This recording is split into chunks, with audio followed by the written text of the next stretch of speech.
The afternoon sky was pale and quiet when I stood outside my parents' house, holding my baby close against my chest. My daughter slept peacefully, her tiny fingers wrapped around the edge of my scarf, as if the world was the safest place she knew. I took a deep breath before knocking on the door. It had been almost 3 years since I last visited. Life had changed so much since then. I had moved to another city, built a stable career, and most importantly, become a mother. In my heart, I carried a small hope that this baby, this innocent little soul, might heal the broken distance between me and my parents. When the door finally opened, my mother stood there with the same stern expression I remembered from my childhood. Her eyes immediately moved from my face to the baby in my arms. "You actually brought her here," she said flatly. Her words weren't warm, but I forced a small smile. "She's your granddaughter." My mother stepped aside to let me in, though the welcome felt colder than the air outside. The house looked exactly the same, as it always had: old wooden furniture, faded curtains, and the quiet heaviness of unspoken tension. My father was sitting on the couch watching television. When he noticed me, he muted the sound and stared. "So you finally decided to show up," he said. I nodded gently. "I thought maybe you'd like to meet her." For a moment, the room was silent except for the soft breathing of my baby. I slowly sat down on the chair across from them, adjusting the blanket around her tiny body. My mother leaned closer to look at the baby's face. Instead of the soft smile I had imagined a grandmother would have, her lips tightened with disapproval. "You're still young," she said sharply. "Why would you ruin your life like this?" My heart skipped. "What do you mean?" I asked quietly. My father sighed heavily, leaning back into the couch as if disappointed by something inevitable.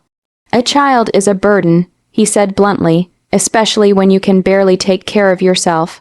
The words landed like stones inside my chest. I instinctively pulled my baby closer to me, as if shielding her from the cruelty hanging in the room. She shifted slightly in her sleep, unaware of the judgment surrounding her. "She's not a burden," I whispered. But my parents exchanged a look that felt painfully familiar, the same look they used to give each other when I disappointed them as a child. "You always make emotional decisions," my mother continued. "First leaving home, now this. Do you even realize how expensive children are?" Her voice echoed through memories I had tried for years to forget: arguments about money, constant criticism, and the feeling that no matter what I did, it was never enough. I stayed silent, not because I had nothing to say, but because I knew arguing would only make things worse. What they didn't know, what they had never bothered to ask, was the truth about the past 2 years. While they sat in this very house complaining about money and blaming life for their problems, someone had quietly been making sure their lights never went out. Someone had been paying their rent, their electricity, their internet, even the groceries delivered to their doorstep. Every month, without a single word, and that someone was me. But sitting there in that moment, listening to them call my child a burden, I felt something crack inside my heart. For years, I had convinced myself that helping them was the right thing to do. I believed that maybe one day they would soften, that maybe kindness would slowly rebuild the family we never truly had. Instead, the same cold judgment still lived in their voices. My baby stirred gently in my arms, her tiny hand curling around my finger.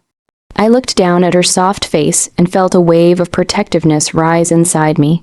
At that moment, I realized something painful. They weren't just insulting me anymore, they were insulting my child. And for the first time in my life, I wasn't sure if I could stay silent.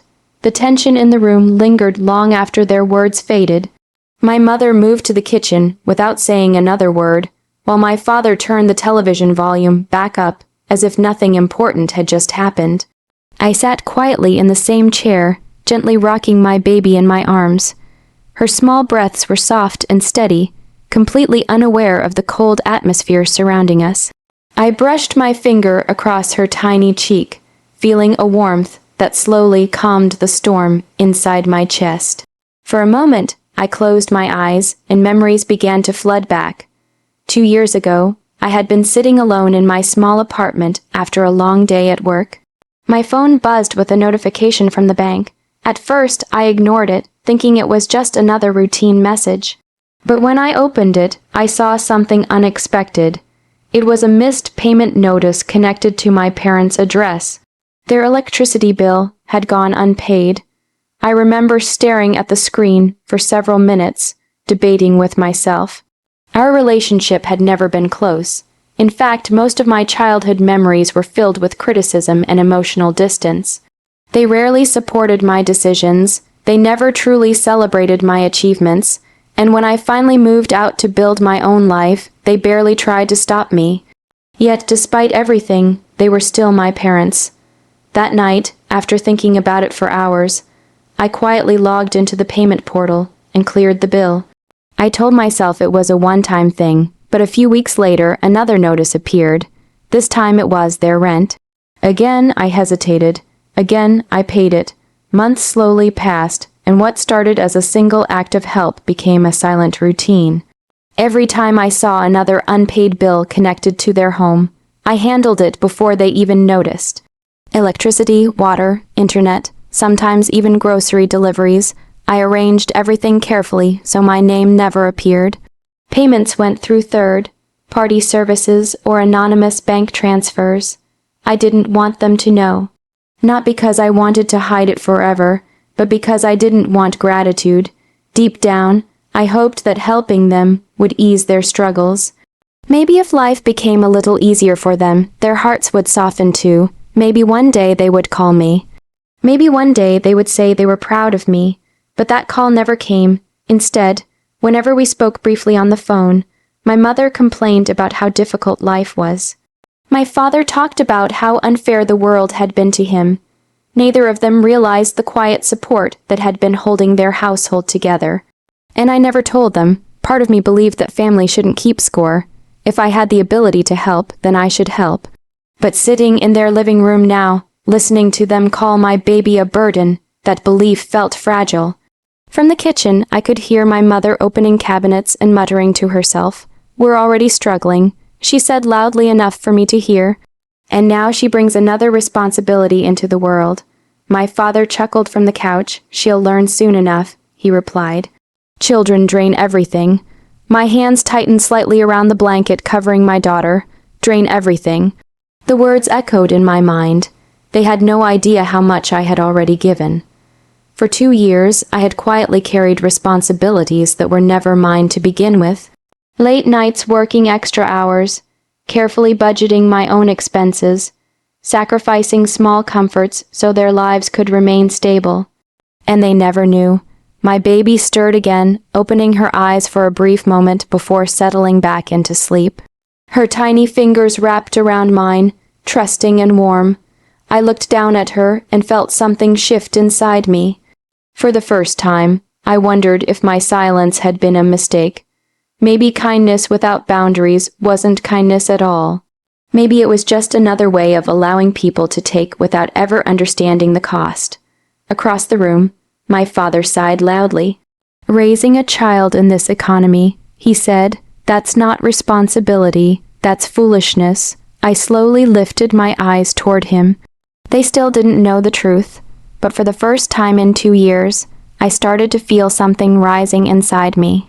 Not anger, not exactly, something quieter, something stronger. The feeling that the secret I had carried for so long might finally need to be spoken aloud. Dinner that evening felt heavier than the gray clouds gathering outside. My mother placed the plates on the table with short, impatient movements, while my father sat down without saying a word. The clinking of forks and plates filled the silence that no one seemed willing to break.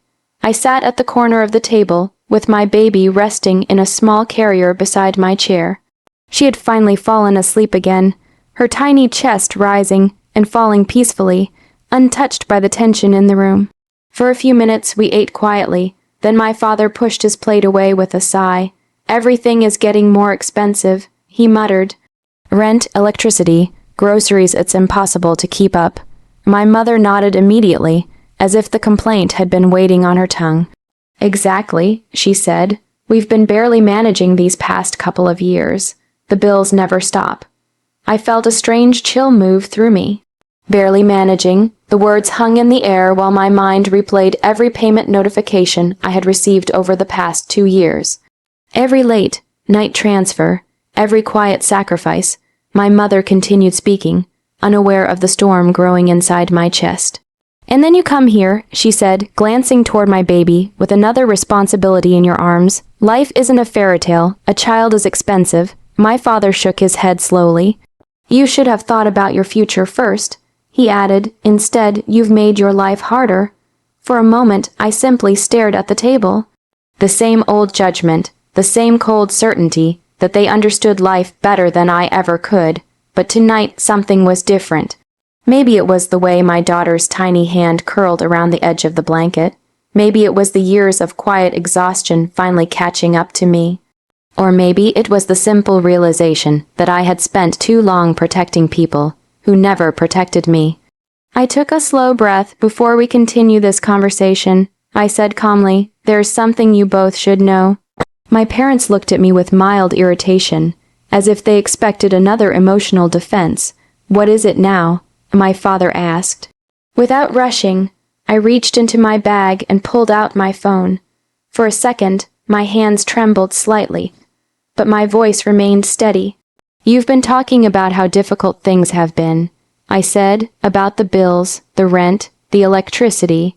My mother crossed her arms. "Yes, because they are difficult," she replied. I nodded slowly. "I know." Then I unlocked my phone and opened the banking application. For a moment, they didn't understand what I was doing. I stood up and walked around the table, placing the phone in front of them. "Look closely," I said. My father leaned forward first, squinting at the screen. At first, his expression was confused. Then his eyebrows slowly tightened. Month after month of payment confirmations scrolled down the screen.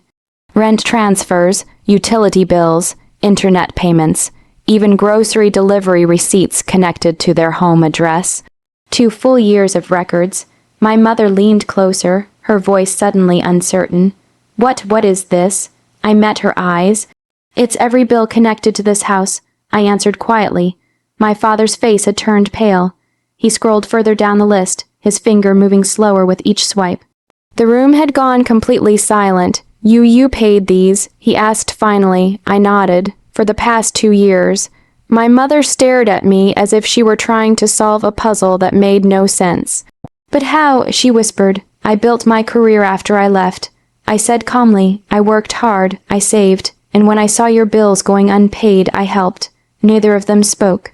My father set the phone down carefully, like it had suddenly become something fragile. "All this time," he murmured. "Yes," I said. The silence that followed was different from before, heavier, uncomfortable. My mother's eyes moved slowly from the phone to the sleeping baby beside my chair. The same baby she had called a burden only hours ago, and for the first time that day, neither of them seemed to know what to say. But deep inside me, a strange calm had begun to grow. Because the truth, after 2 long years, was finally sitting on the table. The silence after my confession felt heavier than any argument we had ever had. My parents sat frozen at the table, staring at the phone as if the screen might suddenly change and prove everything wrong. The payment records were still there. Months and months of rent transfers, electricity bills, internet payments, and grocery orders. 2 full years, neither of them spoke. For the first time in my life, the power in the room had shifted. My father cleared his throat quietly, but the confident tone he usually carried was gone. You should have told us," he said, his voice uncertain. I looked at him calmly. Would it have changed anything? He didn't answer. My mother's eyes were still fixed on the screen. Slowly, she pushed the phone away as if it burned to touch it. "But why would you do that?" she asked softly. The question almost made me laugh, not because it was funny, but because it was painfully simple. "Because you're my parents," I said. For years, that answer had been enough for me. Family meant responsibility. Even when love was complicated, even when appreciation never came, I believed helping them was the right thing to do. But tonight had changed something inside me. My father leaned back in his chair, rubbing his forehead. "All this time we thought," he stopped mid sentence, unable to finish the thought. You thought I was irresponsible.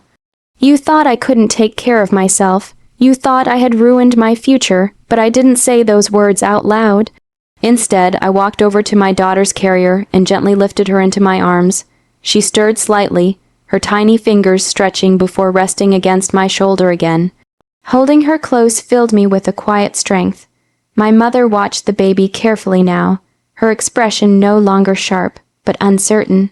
She's still going to be expensive, she muttered weakly, as if trying to hold onto the argument. I met her eyes. Maybe, I replied, but she's not a burden.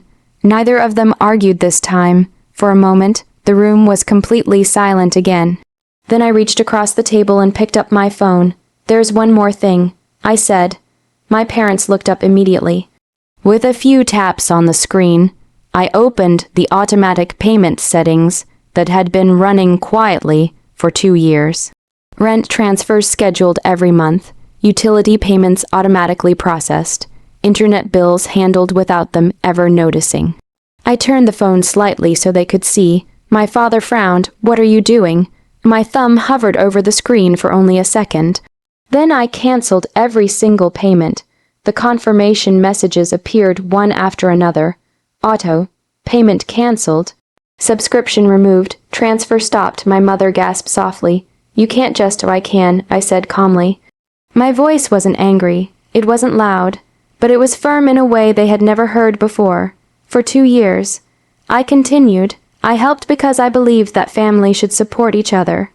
My father's shoulders had sunk slightly, but today, I said quietly, you called my child a burden. My daughter shifted gently in my arms, her small hand gripping the fabric of my shirt. And if she's a burden, I continued, then maybe it's time you both learn what responsibility actually feels like. Neither of them spoke. There were no more accusations, no more lectures, only silence, and the quiet weight of realization settling over the room. I placed the phone back into my bag and walked toward the door. Behind me, my mother's voice finally broke through the stillness. Wait, I paused, but I didn't turn around. We didn't know, she said softly, and for once I believed her. But knowing now didn't erase what had already been said. I adjusted the blanket around my baby and opened the door. Cool evening air rushed into the house.